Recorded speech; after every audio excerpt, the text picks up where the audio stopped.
Assalamualaikum warahmatullahi wabarakatuh. Perkenalkan, nama saya Umi Nur Azizah dari Program Studi Pendidikan Bahasa Arab Institut Agama Islam Ma'arif NU Metro Lampung.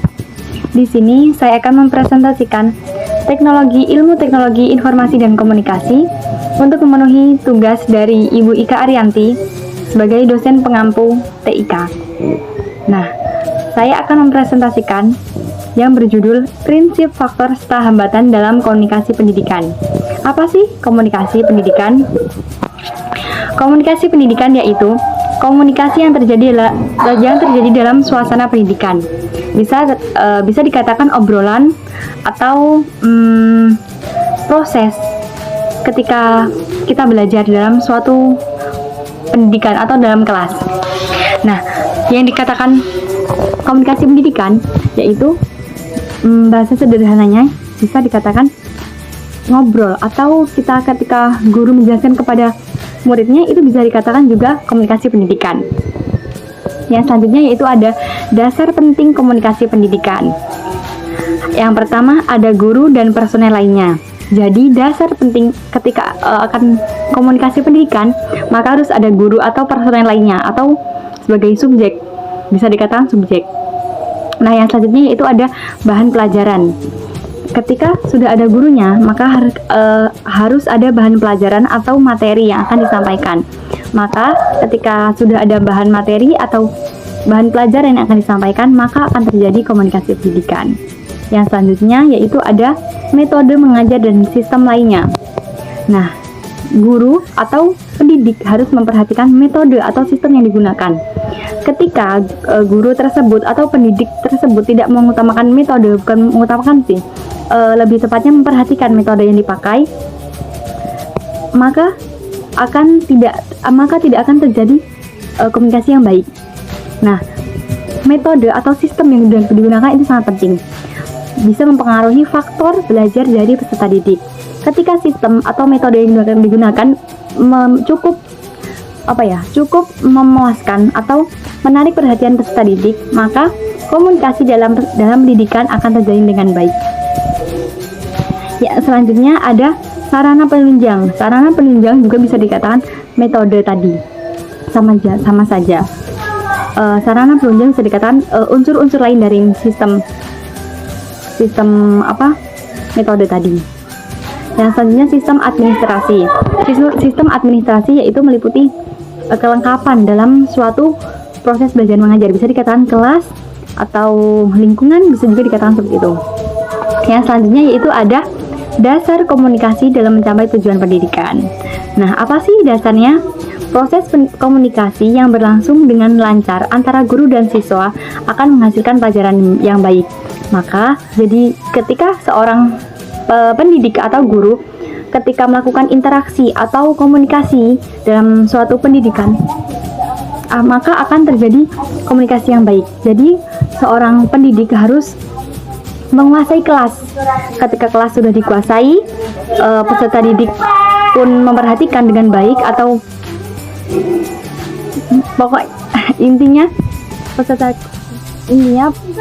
pendidik harus menguasai kelas tersebut. Ketika sudah menguasai kelas, maka komunikasi pendidikan akan berjalan dengan baik. Yang selanjutnya ada yang selanjutnya yaitu ada fungsi komunikasi pendidikan dan pembelajaran. Yang pertama ada fungsi informatif atau keterangan data fakta. Jadi fungsi komunikasi pendidikan dan pembelajaran yaitu sebagai keterangan data serta fakta.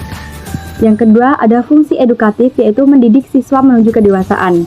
Jadi tugas seorang pendidik atau guru bukan hanya memberikan materi saja, tapi memberikan nilai-nilai psikologis untuk peserta didik. Yang selanjutnya yaitu ada fungsi persuasif, yaitu membujuk tanpa memaksa. Jadi ketika seorang pendidik mengalami atau mempunyai peserta didik mengalami masalah, yaitu peserta didik yang mungkin mempunyai masalah sehingga minat belajarnya kurang, maka ia harus membujuk dengan baik tanpa memaksa peserta didik tersebut. Yang selanjutnya ada fungsi rekreatif, yaitu menghibur. Jadi ketika kita sudah mengajak tanpa memaksa, kita harus juga menghibur peserta didik tersebut. Yang selanjutnya itu ada faktor yang mempengaruhi komunikasi dalam pendidikan. Yang pertama ada kegagalan komunikasi. Ketika seorang pendidik tidak bisa menguasai kelas, maka itu bisa dikatakan kegagalan komunikasi pendidikan. Yang selanjutnya itu ada pendekatan informasi dan media dalam setiap praktek instruksional. Nah, itu tadi yang saya katakan, maka media atau pendekatan informasi juga sangat penting. Media yang digunakan atau sarana penunjang dalam komunikasi pendidikan. Yang selanjutnya ada aspek psikologi yang kurang mengakibatkan kurangnya optimasi pada proses pendidikan. Jadi aspek psikologi sangat penting. Seorang pendidik juga harus memperhatikan psikologi dari anak didiknya. Jadi bukan hanya memberikan materi, tapi kita harus mempelajari, kita harus paham karakter dari peserta didik yang akan kita ajar atau yang akan kita ajar komunikasi pendidikan. Yang selanjutnya ada hambatan komunikasi dalam pendidikan dan pembelajaran. Ada apa aja? Yang pertama ada hambatan psikologis. Ketika seorang pendidik maupun peserta didik mempunyai hambatan dalam psikologis, maka sebuah komunikasi dalam pendidikan tidak akan berjalan dengan baik. Tentunya kita harus mengetahui atau mengidentifikasi apa masalahnya, atau kita juga harus mencari solusi dari permasalahan psikologis tersebut. Yang selanjutnya ada hambatan sosiokultural. Sosiokultural yaitu hambatan dari bisa dikatakan lingkungan. Ketika lingkungan dari peserta didik yang kurang baik, maka akan mengakibatkan minat belajar dalam peserta didik dalam suatu pendidikan, baik itu peserta didik maupun pendidik. Maka lingkungan sangat berpengaruh sekali. Yang selanjutnya ada hambatan komunikasi penyampaian materi pembelajaran. Nah, jadi seorang pendidik harus tahu karakteristik dari pendidiknya, dari peserta didik, apa sistem yang harus digunakan, apa sarana, metode yang harus digunakan agar sebuah komunikasi terjadi dengan baik. Mungkin itu yang dapat saya sampaikan, kurang lebihnya saya mohon maaf. Saya akhiri, wallahu muwaffiq ila aqwamit thoriq.